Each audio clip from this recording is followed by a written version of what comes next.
Hello student, मैं आपके सामने फिर हाजिर हूँ टीचिंग फन एंड थिंक की कॉलम में, जहाँ आज हम स्टडी कर रहे हैं class 10 Rajasthan board civil Rajasthan board के बारे में बात कर रहे हैं। क्योंकि इसलिए राजस्थान ऑल ओवर यूट्यूब आप देखेंगे तो राजस्थान बोर्ड से रिलेटेड क्लास 10 की साइंस और मैथ के बारे में बहुत ही कम वीडियो अवेलेबल है।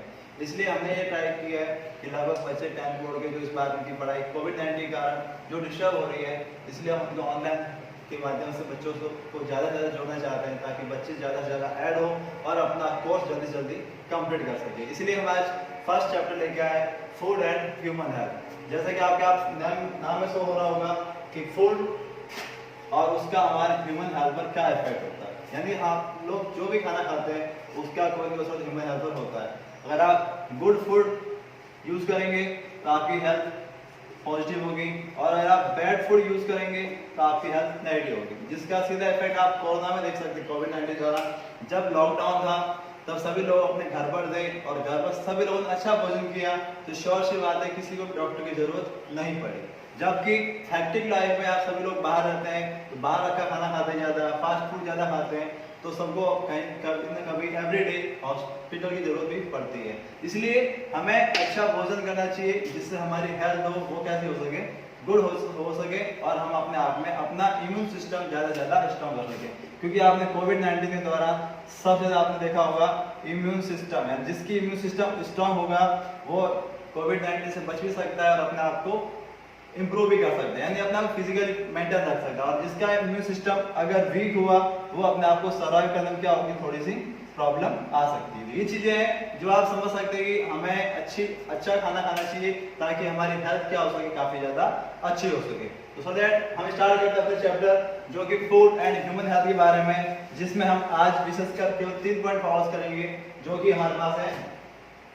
फर्स्ट, फूड में nutrition, wall nutrition and balance diet. तो न्यूट्रिशन की बात करें, न्यूट्रिशन क्या होते हैं, न्यूट्रिशन की बात सभी लोग बेसिकली जानते भी है, जिसे हिंदी में कहते हैं पोषण। क्योंकि न्यूट्रिशन मींस होता है जो आपके पास अवेलेबल थिंग्स है, अच्छी थिंग्स है, उन्हें आप खा सकें। तो nutrition means the process of providing और obtaining the food necessary for health and growth, यानी कि आपकी हेल्थ और ग्रोथ के लिए जो नेसेसरी फूड है वो क्या कहलाते हैं, न्यूट्रिशन। अगर इसे आप बड़े लेवल में समझें तो nutrition is the process by which an organism takes food and utilities is to get energy for growth, repair, maintenance। यानी ये जब 3 पॉइंट आते हैं, energy, growth and repair, maintenance, ये आपकी बॉडी में हमेशा ही प्रोसेस चलती रहती है। कभी सेल डैमेज होती है, कभी सेल न्यू जनरेट होती है और साथ साथ आपकी बॉडी हमेशा ही ब्लड भी देगा, हमेशा प्योरीफाई आपकी बॉडी में ऑटोमेटिकली सिस्टम चलता रहता है। ये चीज हमारी बॉडी में and the exactly the best material from the body, और आपकी बॉडी में जो बेस्ट मेटेरियल होगा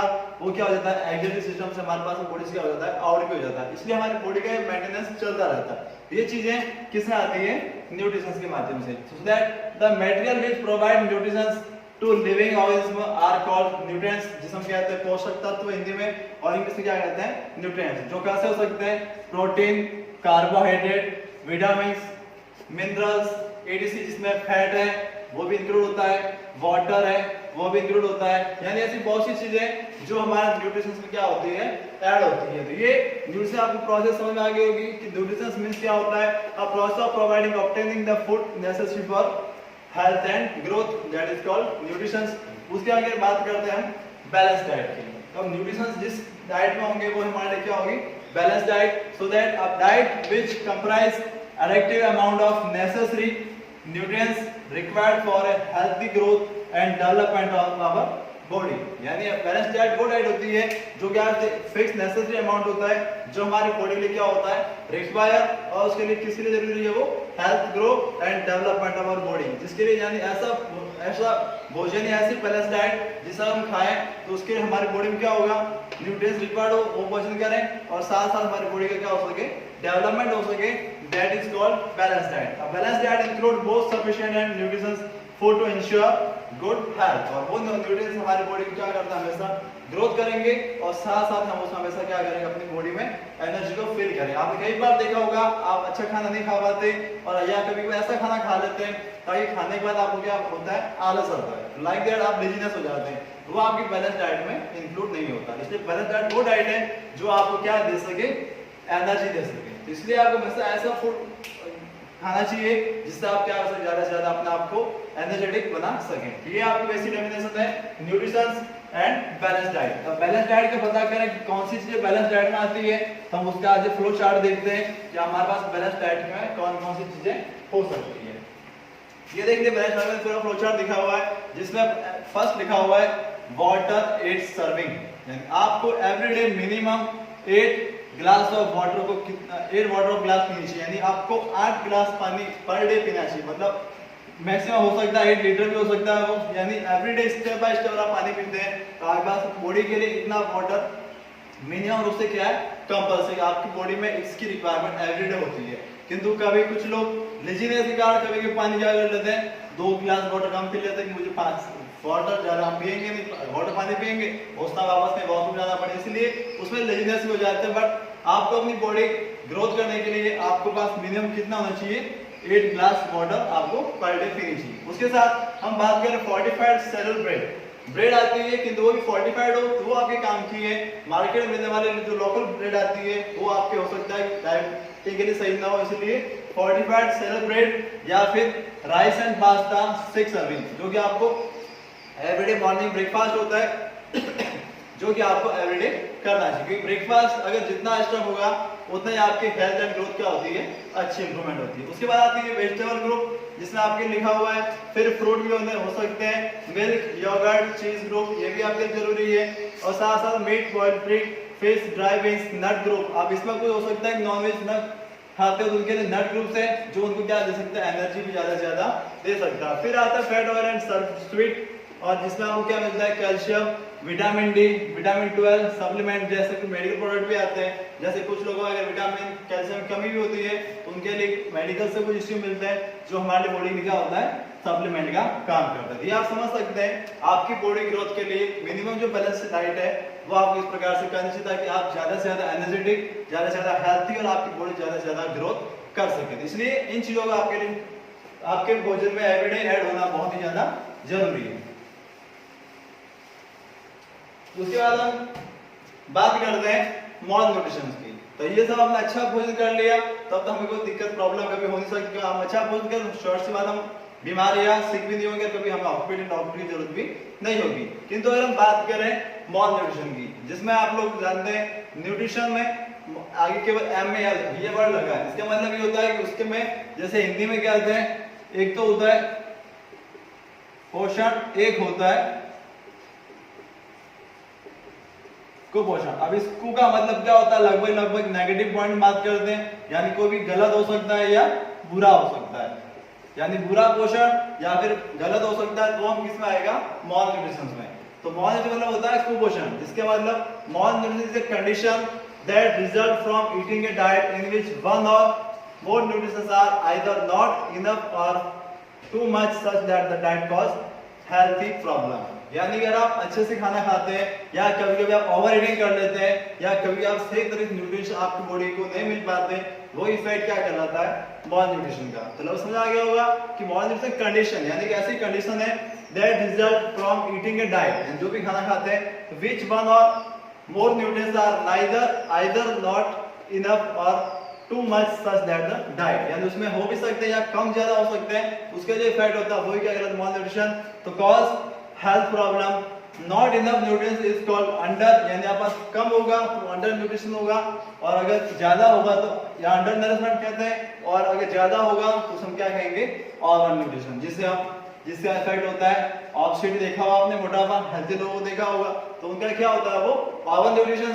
और जो अंडर न्यूट्रिशन होता है वो ऐसे लोग जो काफी ज्यादा थिन होते हैं, जो अपने आप को भोजन सर्वाइव अच्छे से नहीं कर पाते, अच्छे हेल्थी फूड दिखा पाते हैं, तो वो कैसे आते हैं, under nutrition.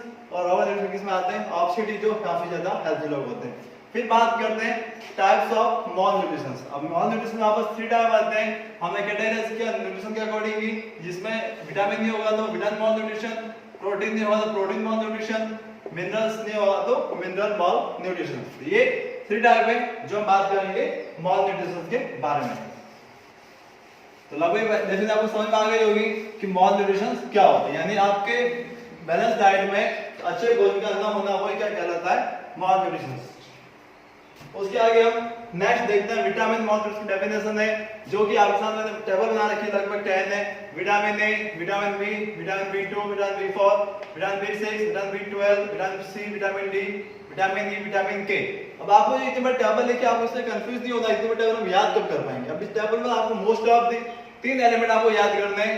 First name of vitamin, chemical name of vitamin, और लास्ट आपके आता है डेफिशिएंसी, जो आपको मोस्ट ऑफ द आपको क्या करना होता है, लर्न करना होता है। क्योंकि आपको एग्जाम में कभी ये नहीं पूछेगा कि आपको पूरी टेबल बनाई है, इसलिए आप बेसिकली ध्यान रखें जो आप टेबल बनाते हैं इसमें आपको विटामिन का नाम याद करना है, केमिकल नाम जैसे विटामिन ए उसका केमिकल नाम क्या होगा, रेटिनॉल, उसे डेफिनेशन कौन सी होती है, नाइट ब्लाइंडनेस, जो बॉडी में क्या काम करती है, आई साइट को हेल्दी करती है।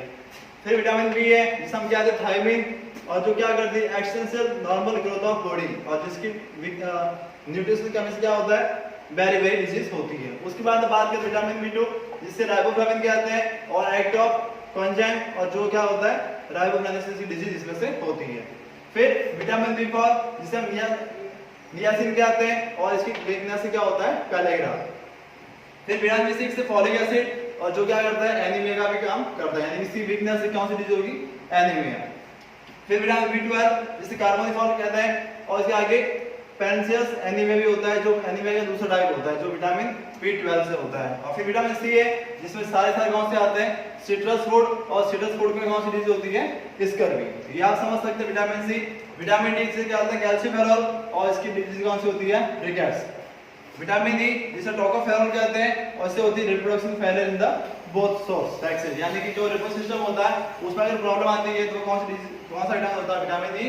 और विटामिन के है जिसे कहते हैं फेलोस्मिन कहते हैं, और इसकी डिजीज होती है हार्मिडेज, जिसकी डिजीज हमारे बॉडी में कुछ प्रॉब्लम होती है। ये विटामिन का जो विटामिन टेबल है उसे आप अच्छे से लर्न करें। बेसिक इसमें आपको विटामिन की केमिकल है, और लास्ट इसकी डेफिशिएंसी, यही आपको याद करनी होती है जो आपके पर्टिकुलर एग्जाम में पूछी भी जाती है। ये आपको लगभग समझ आ गई होगी कि आप इस विटामिन टेबल को अच्छे से याद भी कर सकते हैं। नेक्स्ट आपके आती है प्रोटीन मॉल न्यूट्रिशन। अब प्रोटीन मॉल न्यूट्रिशन मैंने आपको दो पिक्चर दिखाया, आप इस पिक्चर से नेगेटिव मींस ना लें, तो ये पिक्चर आपको दिखाने कंपल्सरी है क्योंकि आप समझ सकें कि प्रोटीन मॉल न्यूट्रिशन के साइड इफेक्ट क्या होते हैं।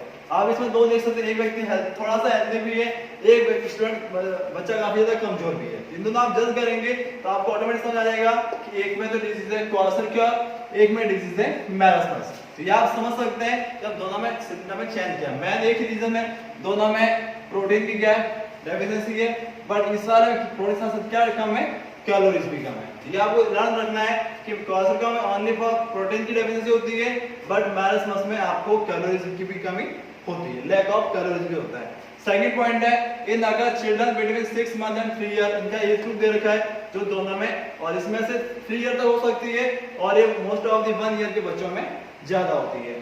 फिर नेक्स्ट आता है सब कंटेंट्स ऑफ फैट प्रिजर्व्ड, और सब कंटेंट्स फैट इज नॉट। इसमें थोड़ी सी क्या आती है, फैट आपने थोड़ा सा बचा हेल्दी भी है, जिसमें क्या होती है फैट एक्स्ट्रा होती है, इसमें फैट बिल्कुल भी नहीं होती है। उसके बाद नेक्स्ट आता है ओडेमा इज प्रेजेंट। ओडेमा का मतलब क्या होता है, oedema means swelling from excessive accumulation of serous fluid in tissue. मतलब थोड़े से कोई ऑर्गन होते हैं जिसमें थोड़ी सी सूजन आ जाती है, जिसे हम क्या कहते हैं, स्वेलिंग कहते हैं। स्वेलिंग आती है वो ओडेमा क्वार्टर में प्रेजेंट होता है, oedema is absent in marasmus. Clear हो गई है?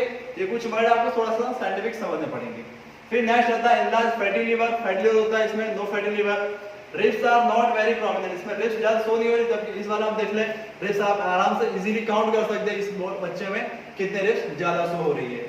उसके बाद लेथार्जिक, अलर्ट एंड इरिटेबल। इसमें जो होता है थोड़ा सा बच्चा लेथार्जिक होता है, यानी काफी ज्यादा लेजीनेस होता है, उसमें कुछ भी काम काज करने का मन नहीं करता। और ये जो होता है वो अलर्ट होता है बट इरिटेबल, यानी किसी को देख कर इरिटेट होता है कि मुझे काम करने में मन नहीं लग रहा है, लाइक दैट इरिटेबल होता है। क्योंकि इच्छा शक्ति इसकी होती है बट वो ज्यादा अपनी वीकनेस के कारण ज्यादा काम ही वो नहीं कर पाते, दैट इज कॉल्ड इरिटेबल। फिर muscles wasting mild absent and severe muscle waste. इसमें कुछ मसल वेस्ट होती है, इस सारे मसल वेस्ट हो चुकी, इसमें मसल बची भी नहीं है। और इसमें आता है पुअर एपेटाइट, यानी इसमें जो एपेटाइट सिस्टम होता है जिसे हम हंगर कहते हैं वो काफी ज्यादा क्या होता है, कमजोर होता है। और ये वेरेसियस फीडर, मतलब इसको खाने की इच्छा तो होती है बट ये अपने आप में ज्यादा डाइट डाइजेस्ट नहीं कर पाता, इसलिए इसका क्या होता है वेरेसियस फीडर हो सकता है बट ये अपने आप को कंटिन्यू खाना भी चाहता है किंतु इसकी बॉडी में डाइजेस्ट हो नहीं पाता। और फिर the person suffering from classical needs addictive amount of protein, इसलिए इसको ज्यादा से ज्यादा क्या चाहिए प्रोटीन, बट इसको प्रोटीन के साथ साथ क्या चाहिए फैट और कार्बोहाइड्रेट भी रिक्वायरमेंट होती है। तो आपको लगभग समझ में आ गया होगा कि प्रोटीन मॉल न्यूट्रिशन के दो डिसीज होती है जो मेजर है क्वार्टर एंड मैरस्मस। तो आप समझ सकते हैं इन दोनों डायग्राम में, और मैंने टेबल बना दिया आपके लिए ताकि आप समझ सके कि दोनों में क्या क्या डिफरेंसेस हैं। तो ये आपके लगभग क्लियर हो गया होगा। उसके बाद थर्ड आती है mineral mall nutrition. Mineral mall nutrition में बेसिकली आपके इसमें कोई डिजीज तो नहीं हो सकती, डिजीज होती भी है बट वो इतनी मेजर नहीं होती कि हम उसके लिए आइडेंटिफाई कर सकें। इसलिए मैंने इसके लिए क्या आपको टेबल ये लर्न करनी है कि किस मिनरल्स का स्पेशली कौन सा फंक्शन रिकॉर्ड होता है। सो दैट फर्स्ट है सोडियम, जो कॉमन सोर्स फिश एग में मिलता है, और इसकी क्या होती है working of muscles, transmission of nerve signal and maintaining normal fluid balance in body, यानी बॉडी में ये फ्लूइड ट्रांसफर करने में, बैलेंस करने में हेल्प करता है। फिर आता है potassium, almost all eatable item हर किसी में अवेलेबल हो सकता है। तो working of muscle same point है, और वापस आप एक दो पॉइंट आप देख लेना कि जो लगभग सब में सेम ही आते हैं। फिर नेक्स्ट आता है कैल्शियम, जो मिल्क, एग, ग्रीन वेजिटेबल। तो उसके आगे जो भी इसमें आता है vitamin, help of vitamin D and calcium strength bones, और विशेषकर कैल्शियम हमारे किस लिए काम आता है बोन्स को स्ट्रॉन्ग करने में भी काम आता है। फिर आता है फास्फोरस, जो चीजों में पाया जाता है और हमारे बोन्स को क्या करता है स्ट्रेंथ देने का काम भी करता है। फिर iron, green leafy vegetable, carrot, milk में पाया जाता है, और formation of RBC, orientation of tissue के बीच में ऑक्सीडेशन का भी काम करता है, वो आयरन में करता है। फिर आयोडीन, सी सॉल्ट, सी फूड, और ये इसका जो मेजर है वो थायरोक्सिन है, जो आगे पढ़ेंगे। थायरोक्सिन हार्मोन है जो थायराइड ग्लैंड में पाई जाती है, जो लगभग क्लास 10 आराम बोर्ड की सेकंड चैप्टर में आएगी, तो इस बारे में एक्सप्लेन वर्णन भी करेंगे। ये आपके लगभग मिनरल्स मॉल न्यूट्रिशन बेसिकली हो चुके हैं, यानी आपने अब तक जो समझे थे वो आपने 3 पॉइंट समझे थे। 3 मॉल न्यूट्रिशन आगे कि protein mall nutrition, vitamin mall nutrition और मिनरल मॉल न्यूट्रिशन। ये आपकी लगभग क्लास है जिसमें हम जितना चाहे उतना मॉल न्यूट्रिशन बारे में समझ सकते हैं। मॉल न्यूट्रिशन मतलब ऐसा न्यूट्रिशन जिसमें क्या होता है कमी होती किसी भी मिनरल्स की, किसी भी न्यूट्रिशंस की, तो वो क्या कहलाता है मॉल न्यूट्रिशंस। अब ये तो हमारी क्लास हो गई, और इस बार बात करते हैं अपने थिंक बिग कॉलम में, जिसमें आप लोग जानेंगे कि आप लोगों को किस प्रकार से सोचना चाहिए। हमारा जो इस वीडियो का मेन कॉलम है थिंक बिग कॉलम, स्टडी के साथ साथ आप लोग हमेशा कुछ सोचने का भी काम करें ताकि आपकी स्टडी अच्छे से हो सके। तो आज का हमारा इसमें थिंक बिग कॉलम में आप लोग देखेंगे children must be taught how to think not what to think, यानी बच्चों को हमेशा सीखना चाहिए कि क्या सोचे या कैसे सोचे। ये आपको कभी नहीं सोचना चाहिए आपको क्या सोचना है, आप लोगों को हमेशा सोचना चाहिए कि आपको कैसे सोचना है। आपके सामने ट्रबल है, किसी प्रकार की सिचुएशन में होती है, तो आपको हमेशा उसके सॉल्यूशन फाइंड आउट करने चाहिए, ना कि उसमें क्या क्या ऑब्स्टेकल है। आप हमेशा ध्यान रखें कि आप लोगों को हाउ टू थिंक सीखना है, ना कि व्हाट टू थिंक। फिर नेक्स्ट पॉइंट लिखा हुआ है a little progress each day adds up to big result, यानी अगर आप पर डे कुछ तो कुछ अपने लाइफ में इंप्रूवमेंट करना चाहते हैं, जैसे फॉर एग्जांपल किसी की इंग्लिश कमजोर है तो आपको इंग्लिश इंप्रूवमेंट करना चाहते हैं, आप पर डे अगर 5 स्पेलिंग 10 स्पेलिंग भी अगर पर डे सीखते हैं तो 1 मंथ में आप 30 into 3 13 to 10 300 स्पेलिंग आप 1 मंथ में सीख सकते हैं। आपको अगर कोई भी अपने आप की वीकनेस है, आपको किसी प्रकार अपने आप इंप्रूवमेंट भी करना है, तो आप little progress each day adds up to big result, आप उसमें अपने आप को इंप्रूवमेंट कर सकते हैं। इसलिए आप थिंक योरसेल्फ दोनों पॉइंट बताएं जो आप थोड़ा सोचें कि आप इसमें और क्या क्या कर सकते हैं। Thanks for class, we will meet next class, thank you.